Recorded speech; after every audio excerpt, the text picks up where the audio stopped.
জানিয়ে দিব হাতে থাকা গুরুত্বপূর্ণ আপডেট আন্তর্জাতিক সংবাদ। প্রথমেই সংবাদ শিরোনাম। ইসরায়েলে এমন হামলা চালানো হবে যা তাদের কল্পনা অতীত, বললেন ইরান। এরপর জানিয়ে দিব 2026 সালের মধ্যে ইরাক থেকে সব সেনা প্রত্যাহারের সিদ্ধান্ত যুক্তরাষ্ট্রের। আরও জানিয়ে দিব এক রাতেই ইউক্রেনের 144 জন ভূপাতিত করল রাশিয়া। এরপর জানিয়ে দিব ফিলিস্তিন নিয়ে নিজের লক্ষ্য ফাঁস করলেন ইসরায়েলি অর্থমন্ত্রী। আরও জানিয়ে দিব গাজায় যুদ্ধবিরতি একটি কৌশলগত সুযোগ, বললেন ইসরায়েলি প্রতিরক্ষা মন্ত্রী। এবং সর্বশেষ জানিয়ে দিব ইয়েমেনে মার্কিন ড্রোন ভূপাতিত করার দাবি হাউসিদের। শুনছিলেন সংবাদ শিরোনাম, এখন বিস্তারিত। তবে অনুরোধ থাকবে ভিডিওতে একটি লাইক করে দিন এবং কমেন্ট করে জানিয়ে দিন আপনার মূল্যবান মতামত। ইসরায়েলে এমন হামলা চালানো হবে যা তাদের কল্পনা অতীত, বললেন ইরান। আবারও ইসরায়েলে হামলার হুমকি দিয়েছে ইরান। দেশটির রেভলিউশনারি গার্ডস বাহিনীর প্রধান হোসেন সালামি বলেছেন, তেল আবিবে এমন হামলা চালানো হবে যা তারা কল্পনাও করতে পারছে না। তবে কখন, কোথায় এবং কিভাবে এই হামলা হবে তা অনিশ্চিত বলে জানান সালামি। গত জুলাইয়ে ফিলিস্তিনের স্বাধীনতাকামী সশস্ত্র সংগঠন হামাসের রাজনৈতিক শাখার প্রধান ইসমাইল হানিয়াকে তেহরানে হত্যা করা হয়। হত্যাকাণ্ডের দায় তেল আবিবের ওপর দিয়ে ইসরায়েলে হামলার ঘোষণা দেন ইরানের সর্বোচ্চ ধর্মীয় নেতা আয়াতুল্লাহ আলী খামিনি। এরপর থেকে মধ্যপ্রাচ্য জুড়ে উত্তেজনা তুঙ্গে। প্রতিশোধের আগুনে পড়তে থাকা তেহরান যে কোনো সময় হামলা চালাতে পারে, এখনও সে আশঙ্কা করছে তেল আবিব। এরই মধ্যে হানিয়া হত্যাকাণ্ড ইস্যুতে আবারও ইসরায়েলকে হুমকি দিল ইরান। দেশটির রেভলিউশনারি গার্ডস বাহিনীর প্রধান হোসাইন সালামি বলেন, ইসরায়েলকে তার কৃতকর্মের তিক্তস্বাদ ভোগ করতে হবে। তেহরানে হানিয়া হত্যার প্রতিশোধমূলক পদক্ষেপ এবার ভিন্ন হবে বলেও জানান সালামি। ইরানি এই কমান্ডার আরও বলেন, তেহরানে সম্ভাব্য হামলার দুঃস্বপ্নে কাঁপছে ইসরায়েল।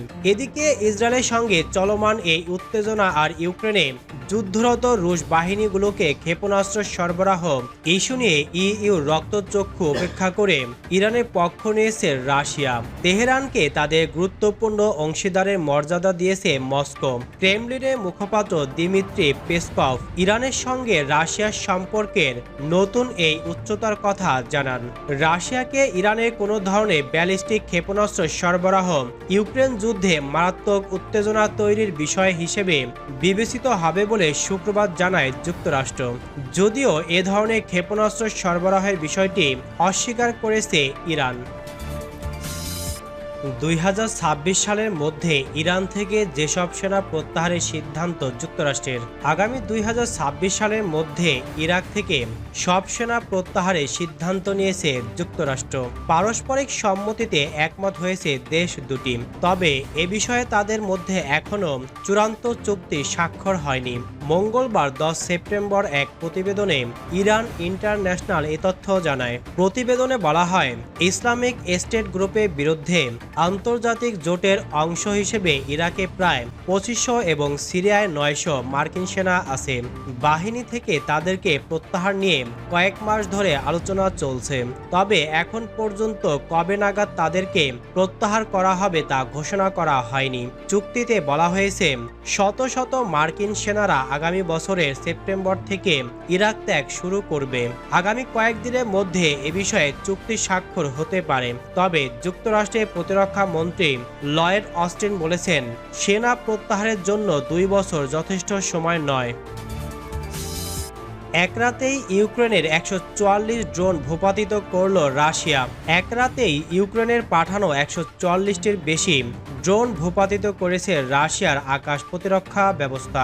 এর মধ্যে মস্কোর আকাশে 20টির বেশি ড্রোন ভূপাতিত করা হয়। রাশিয়া প্রতিরক্ষা মন্ত্রণালয় বলছে, গতকাল সোমবার রাত থেকে আজ মঙ্গলবার ভোর পর্যন্ত এসব ড্রোন ভূপাতিত করা হয়। কর্মকর্তারা জানান, এই ড্রোন হামলায় একটি আবাসিক ভবনে আগুন ধরে যায়। এতে 9 বছরের এক শিশুর মৃত্যু হয়।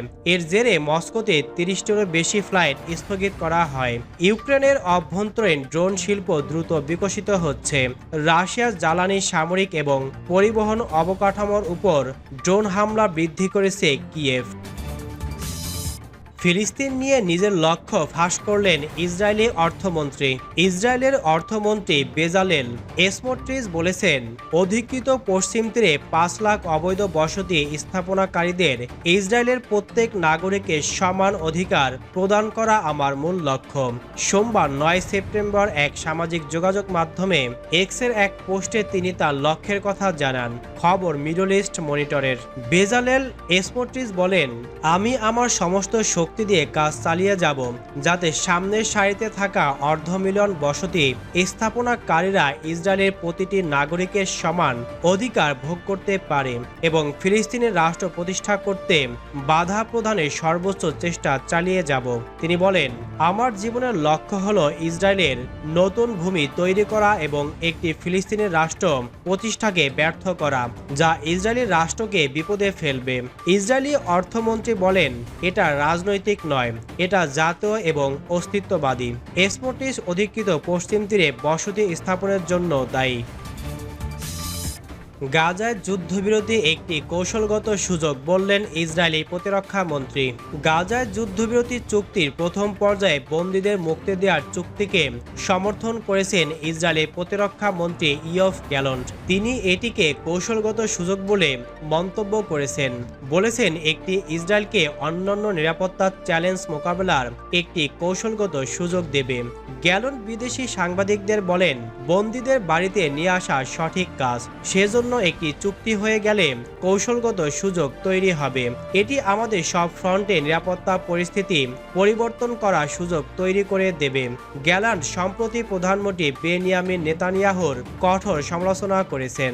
তিনি বলেন, গাজায় যুদ্ধবিরতির জন্য প্রধানমন্ত্রী ফিলাডেলফি করিডোরের নিয়ন্ত্রণ বজায় রাখার দাবি করছেন, আর ওই কারণেই বন্দীদেরকে মূল্য দিতে হচ্ছে।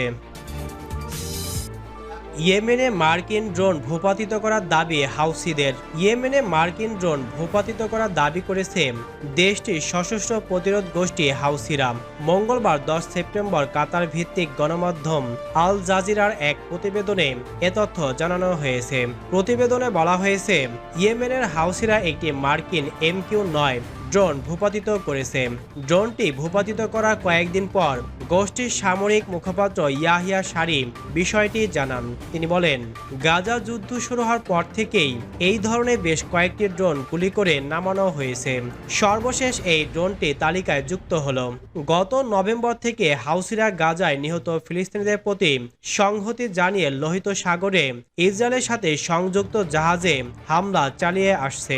এই অঞ্চলে শিপিং লেনগুলোতে হাউথিদের আক্রমণ বন্ধ করার জন্য জানুয়ারিতে সামরিক অভিযান শুরু করে মার্কিন যুক্তরাষ্ট্র ও যুক্তরাজ্য। এরপর গোষ্ঠীটি মার্কিন যুক্তরাষ্ট্র এবং যুক্তরাজ্যের সাথে যুক্ত জাহাজগুলোতেও আক্রমণ শুরু করে।